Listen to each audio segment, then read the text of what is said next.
Hi, the Russo brothers here. We are the directors of Avengers Infinity War. And we're here to talk about every hero in Avengers Infinity War. So let's get started. Tony Stark is Iron Man. I think in a lot of ways he is the heart and soul of the Marvel Universe. Tony Stark's powers are fascinating because they basically come from his mind. They come from his scientific knowledge, his brilliance, his intelligence, and his sort of aspirations. It allows you to sort of track a journey in the character and watch him evolve and sort of better himself through the use of these powers. He's a fascinating character. He's a character that we love because he's eminently flawed. And we like characters that are challenging and that express their humanity. And I think Tony Stark does that as well as any of the characters. He started off as a narcissistic alcoholic and grew into a hero, which I think makes him eminently relatable and why he signifies what the Marvel Universe stands for. Is this notion of a character first, and that heroes are defined through the choices that they make. He's one of the most exciting power sets of any of the characters. Thor is an Asgardian god. He started off heir to the throne of Asgard and found himself not worthy of taking the mantle of King of the Asgardians. And I think he's been on a very complicated journey where he struggles with his ability to feel worthy and be worthy. Well, he's never fought me. Yeah, he has. He's never fought me twice. I think he's looking for a moral compass in his life. What we love about him in Infinity War is that he has been torn down to his essential parts. And he goes on a hero's journey, which is a very underdog journey for someone of his stature because he has lost everything in his life. In a lot of ways, he is the driving hero's arc of the movie, which stands in direct opposition to Thanos' arc. I would argue that had Thor chopped his head off at the end of the movie, that the movie would have belonged to Thor, but because he didn't, it belongs to Thanos. Now that these actors have played these characters over multiple movies, Chris Hemsworth was very valuable coming off Ragnarok because we were executing these movies before we were able to fully process what had been done with the character. Both Chris Hemsworth and Taika Waititi were really, really important to us in terms of understanding that very unique journey that that character had in that movie so that we can figure out how to pick up the narrative with where he was in his life now. The Hulk is in a very interesting place in Infinity War. He and Banner have been at odds over who controls the host body since we first met Bruce Banner. It's a Jekyll and Hyde relationship. They grow at turns weary with one another. I don't know, we should have been having a thing. Hulk refuses to help Banner because he believes that Banner only uses the Hulk to solve problems. And Hulk, I think, is starting to perceive himself as who should control the host body because he doesn't feel like Banner brings an awful lot to the table. In Infinity War, Banner has to become the hero and go to war with Thanos and his minions. And he does so, and he's successful, but ultimately not at beating Thanos. Captain America. I am Steve Rogers. We entered the MCU by directing Captain America: Winter Soldier. What we love about the character is the humility of the character, the fact that he came from very basic roots, and through sort of his will and his aspiration and the sort of fortune of being chosen for the Super Soldier program, he was able to sort of make more of himself than he would have been able to otherwise. I think that's what people really admire about the character. Joe and I never really responded to the earlier comics where he is sort of a simplistic symbol of patriotism. We were always interested in exploring something a little more complex with the character and really understanding him on more of a human level. That's, I think, the journey that we've been on with that character through several films now. Black Widow, her unique distinction of being a villain who's turned into a hero makes her, for us, one of the richer characters to work with. Scarlett Johansson's incredible range as an actress, but can embody at the same time vulnerability and toughness, and I think that's very difficult to do. We've been fortunate enough to grow that character over 3 films, Winter Soldier, Civil War, and Infinity War, and in Winter Soldier, we found so compelling about pairing her up with Captain America was that he is this sort of this paragon of morality, and she is a paragon of gray. But they've grown together, and I think when you find them in this movie, and they've been the Secret Avengers for 2 years because they're being hunted by Ross and the government, they're like a tight-knit family now, Sam Wilson and Steve Rogers. It's hardened all of them in a way. You can't go on the run without it affecting you emotionally. So I think all of those characters, but specifically the ones who survived Infinity War, Cap and Natasha, you will see them with a much harder edge. All right, back up, Sam. You're gonna get your wings singed. War Machine. Rhodey is coming out of Civil War, having lost the use of his legs. He's a military man who understands duty and sacrifice. The moment where he accepts Cap and Widow and Sam when they return is a real testament to his character and who he is. He understands that the priority of saving the universe outweighs the priority of petty differences. You know, he's a very noble character, and he's becoming an integral part of the Avengers team. Doctor Strange. We were really thrilled to be able to work with Doctor Strange for the first time in Avengers Infinity War. And one of the things we were most excited about with that character in this film is sort of smashing him against the character of Tony Stark. I will not hesitate to let either of you die. We like the fact that the two characters are kind of narcissistic and have an alpha energy to them. And we thought, well, what happens when you put them in the same room together? One dedicated to this idea of science and one dedicated to this idea of magic. The conflict that would result from their different points of view. So Doctor Strange played a very powerful role in Avengers Infinity War. As a kid, as a comic book collector, what I loved about Doctor Strange was there was a mystical element to him. Certainly not, I speak for myself. He knew more than everyone else because of his connection to magic. Doctor Strange is a prescient character, and the fact that he was able to view the events unfolding 14 million times and watching them lose 14 million times is weighing heavy on his heart and doesn't save him at the end of the movie. So again, we wanted to show that no matter what level of power you had, Thanos is an unstoppable force, and ultimately the victory was going to be his. Spider-Man. It was a great thrill for us to be able to reintroduce this character with Tom Holland playing Spider-Man and the relationship, the special relationship that he has with Tony Stark. Kid, you're an Avenger now. That mentor-mentee relationship is very rich and complex, and having cast the character as a real teen, we really set up a very similar dynamic between Robert Downey Jr. and Tom Holland that's very reflective of the characters. Robert was very much a mentor to Tom through the shooting process, and it's not easy to play a superhero. And I think Robert was very instrumental in helping Tom find that voice in him for that character. It was very charming how it was so reflective of the character relationship. Black Panther has tremendous potential as a character in the Marvel Universe, and I think Wakanda is essential to whatever may happen post-Avengers Infinity War, to how the world may deal with what has happened to them. Chadwick's portrayal of that character adds a whole new level to the Marvel Universe. He's bringing a quiet intensity and a regality to that character. The technology that Wakanda has at its disposal is valuable to repairing the world and moving forward. He was a character that we loved working with in Civil War. You see by the end of the film is that, you know, he rises above the fray and he displays forgiveness. That nobility is critical, and again, something that separates him from some of the other characters in the Marvel Universe, because that is not always the case. That's what makes them all unique. Gamora is an extremely strong character. She is a daughter of Thanos, which means she was held captive by Thanos. As Thanos was moving through the universe, conquering worlds, he would collect a range of children. She also was a very special one for him. Here. He had a relationship with her, unlike any he had with any of his other children. He thought more highly of her than he thought of any of his other children.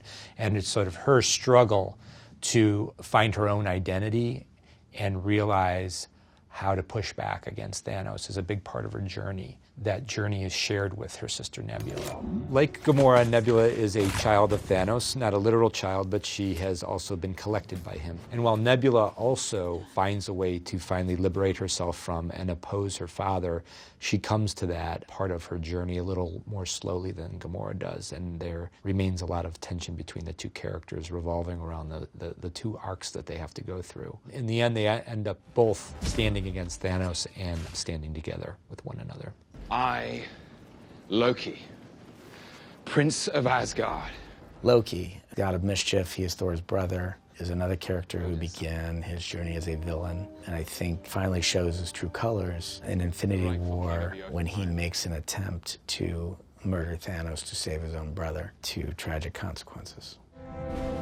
We need to destroy the stone. Vision, of course, plays a very special role in Infinity War. He is the only character who has a Infinity Stone actually built into his body. We knew that put him in a very special place in our storytelling because of that. His sort of well-being and safety was at stake if Thanos was going after the stones. So his relationship with Wanda was very important to us in this film because as their romantic relationship continues to develop, the stakes of that character in his life become so important to her. Stay.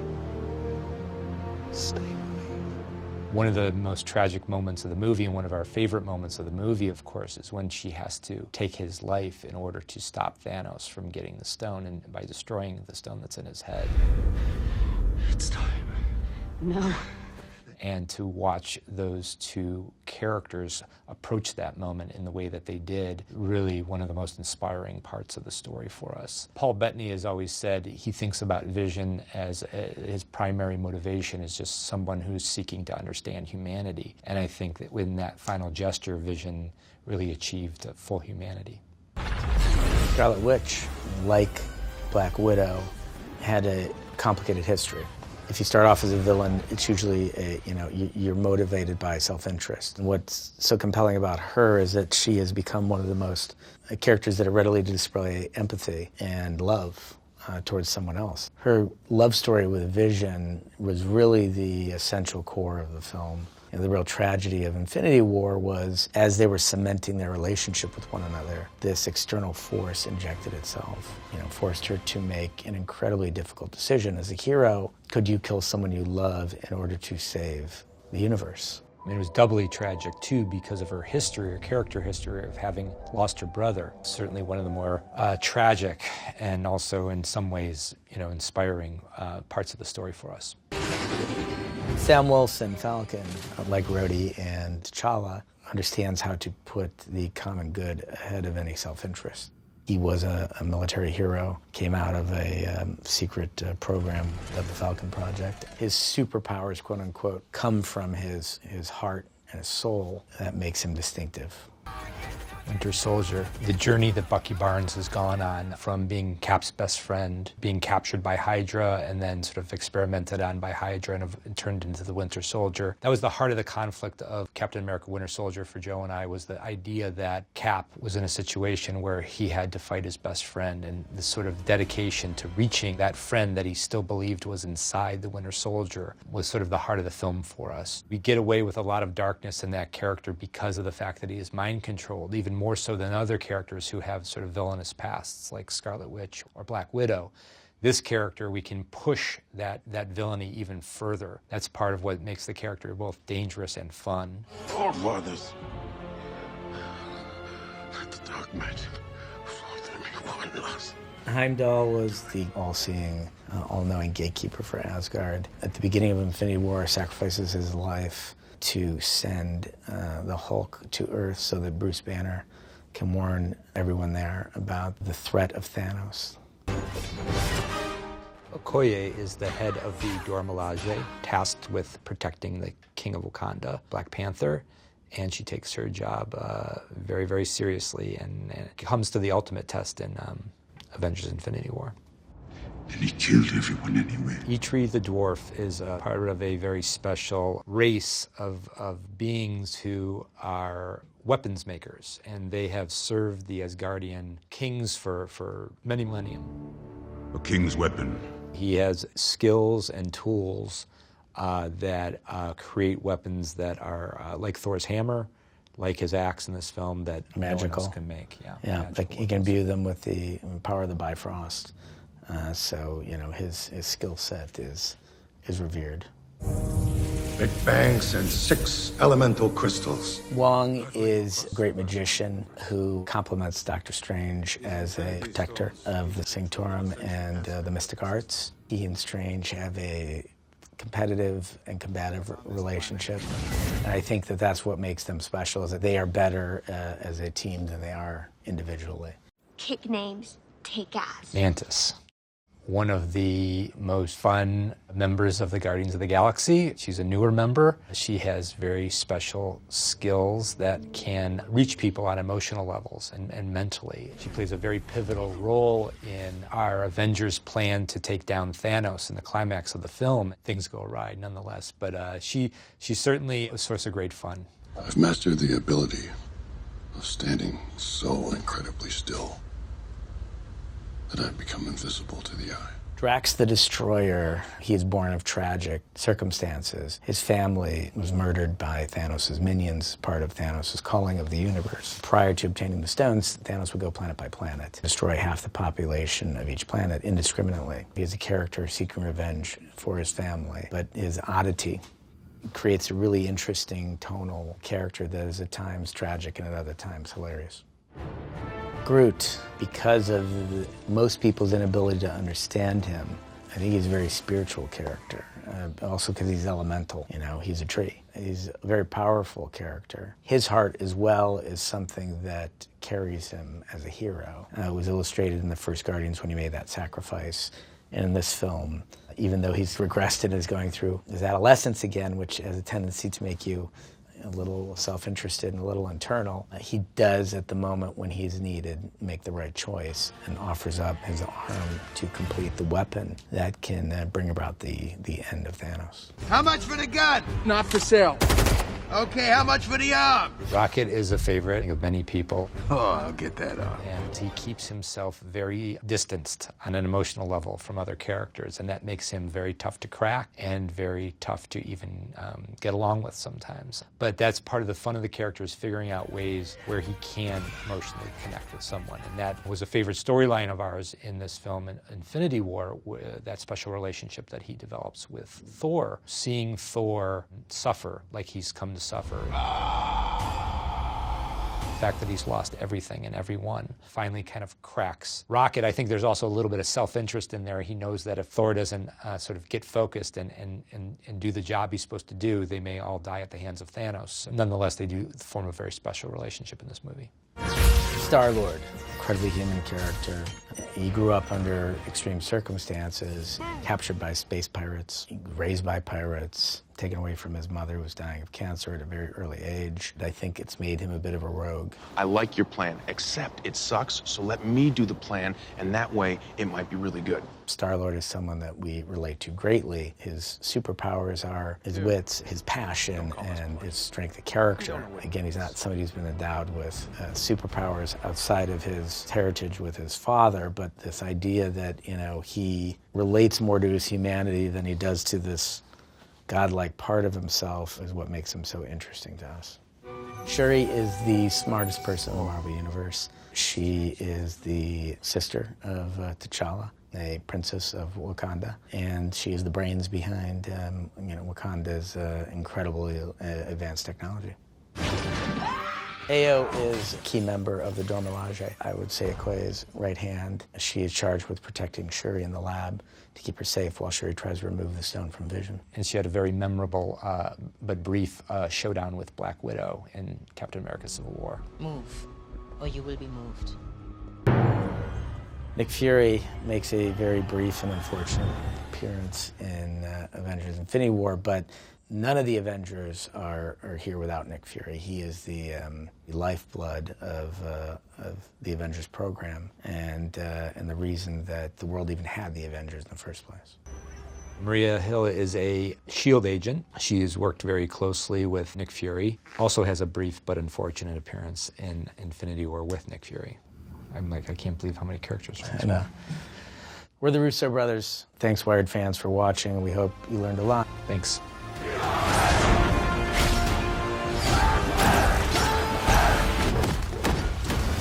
Bingo! All right. Together, we can stop Thanos.